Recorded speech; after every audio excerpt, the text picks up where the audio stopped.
ونعوذ بالله من شرور أنفسنا ومن سيئات أعمالنا من يهده الله فلا مضل له ومن يضلل فلا هادي له وأشهد أن لا إله إلا الله وحده لا شريك له وأشهد أن محمدا عبده ورسوله يا أيها الذين آمنوا اتقوا الله حق تقاته ولا تموتن إلا وأنتم مسلمون يا أيها الناس اتقوا ربكم الذي خلقكم من نفس واحدة وخلق منها زوجها وبث منهما رجالا كثيرا ونساء واتقوا الله الذي تساءلون به والأرحام إن الله كان عليكم رقيبا يا أيها الذين آمنوا اتقوا الله وقولوا قولا سديدا يصلح لكم أعمالكم ويغفر لكم ذنوبكم ومن يطع الله ورسوله فقد فاز فوزا عظيما أما بعد فنجري تكون الله أشوف نجري بماجد الدين بذكركم أتجه صلى الله كفو شهود لا تجه الله كذا ما بدور كفو شدريتا دشمن تجلر سنك كفو وتدرك رسول الله كذا تدرسه بس محمد عليه الصلاة والسلام أشرف للتشوكي بالقريتي Nëzër, në tashmë jeni pranë një muaj të madh, muaj begat që është muaj Ramazanit. Është muaj I cili besimtari në gjithë që të konkurojë dhe ta parapërgatisi vetën e tij për të qenë nga ata njerëz të cilët veprojnë vepra të mira. Prandaj thotë Zoti ka imi Kur'ani në fitari që fjalët e natës si mund të nafisu. Në këto vepra ose në këto raste, ne konkurrojmë me gurusit. Pra konkurenca më e mirë është për ata njerëz të cilët bëjnë vepra të mira. Këtu në këtë rast do konkurencë jeri, pra konkuron për tjetë I pari, konkuron që ai ta arrijë ta bëjë këtë, konkuron që t'ia kalojë çdo kujt tjetër, ta përpiqet. Kjo është ajo që vjen edhe për këtë Zoti që në gjallë nxit dhe e punë. Dhe e lavdëron atë të cilët e kanë të djegë dhe përpiqen që ta realizojë atë. Nëse ne do të para Ramazanit dhe si t'ju para këmuaj të madh, dietarët kanë treguar disa punë se si besimtari do ta presi në punë me qëllim që ta parapërgatisi veten e tij para këtij muaji. Pra se si duhet të funksionojë. E para është, para se të vijë muaji, njeriu duhet ta përgjegjësojë veten e tij duke bërë dua. Pra të lutesh Allahut në gjërat që t'jap mundësi që ta përrish këtë muaj. Se vetëm fakti që ti ta arrish këtë muaj, të falin xhamatin. Është mirësi e madhe që ti ta arrish këtë muaj.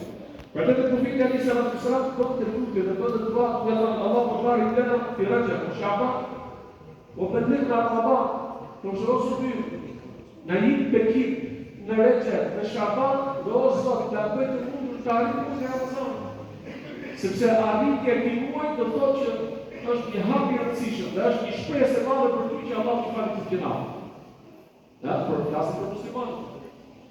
Prandaj profeti Ali sallallahu alaihi wasallam thotë në atë lutje që bëri kur po lutet hutbë me dhami nga dy sahabë, pa profeti Ali sallallahu alaihi wasallam thotë merrni Xhibrailit dhe tha, o Muhammed, atëri që se fui Ramazan dhe nuk mori faljen e Zotit ti e largon Allahu për rahmetin e tij. Pashamir. Pra që do thotë të dietarë vetëm fakti hyrja e këtij muaji do thotë është një shpresë e madhe që Allah të falë të gjinat për shkak të mirësive. Pa fund që do të vetë. Prandaj të para këta, gjithmonë, e lutim Allahun që gjërat gjashtë më para ose të avoj punën që të arrijë këtë muaj.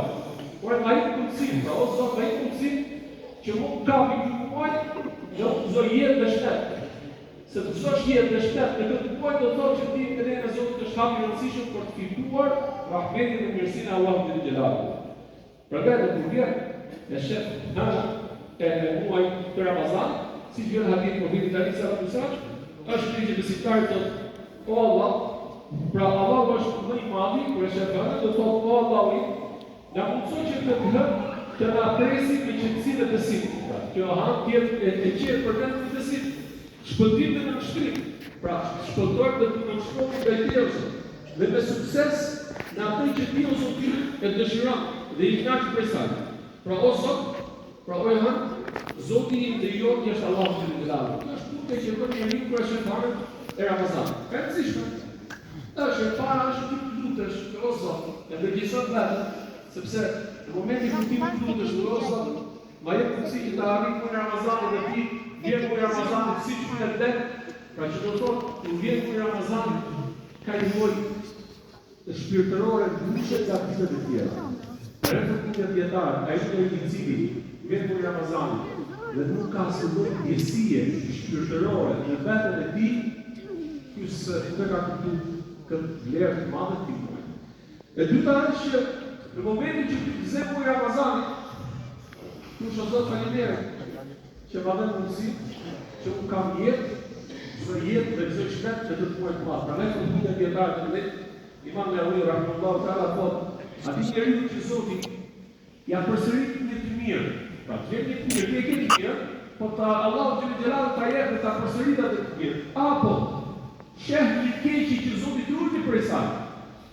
Po bjeri Zotit sejtë, duke dhe ose të faleminderit, që vasove në të mirë ose të faleminderit, që më largohemi në keqe. Pra, unë e falenderoj Zotin dhe e lavdëroj atë për këtë mirë që Zoti Gjellat më dha mundësinë që unë merr. Për që do thotë, ardha e muajit Ramazanit dhe ti gëzon jetë ka një mësi të madhe. Prandaj është një hadith i Profetit alayhi salatu wasalam në kohën e profetit ishin dy sahabëzë. Njëri në jetë rritete në grup që banë Profetit alayhi salatu wasalam se tretë tjetri jo. Dhe njerëzit tanë posa mirë pra të. Ka se pak shumë ma, sepse ai i ku shëhit, pra i ku të shport e ka lau. E kjo Profeti alayhi salatu wasalam ka jo, sa mi për te që jeton akoma, se ty do kapi Ramazan më shumë, do bëj namaz më shumë, do bëj vepër më shumë se ai që i para ti. Pra që do thotë, që ty kapi muaj Ramazan, ty arritje këtij muaj, është një të begati që do thotë, i thu Zotit o Zot faleminderit, që ma dhe mundësi që me kapi Ramazan. E treta është që kur vjen që muaj, pra muaj Ramazanit, është mirë që besimtari ketë një lloj gëzimi, një lloj hareje, një lloj kënaqësie të madhe në zemrën dhe shpirtin e tij në këtë muaj, sepse ky muaj është ndryshe. Profeti alayhi salatu wasalam e bënte të gjithë duke i treguar besimtarëve nuk vitet para se vitet muaj, pra ai moment para se vitet muaj thoshte Profeti alayhi salatu wasalam, "Ja'ala shahru Ramadan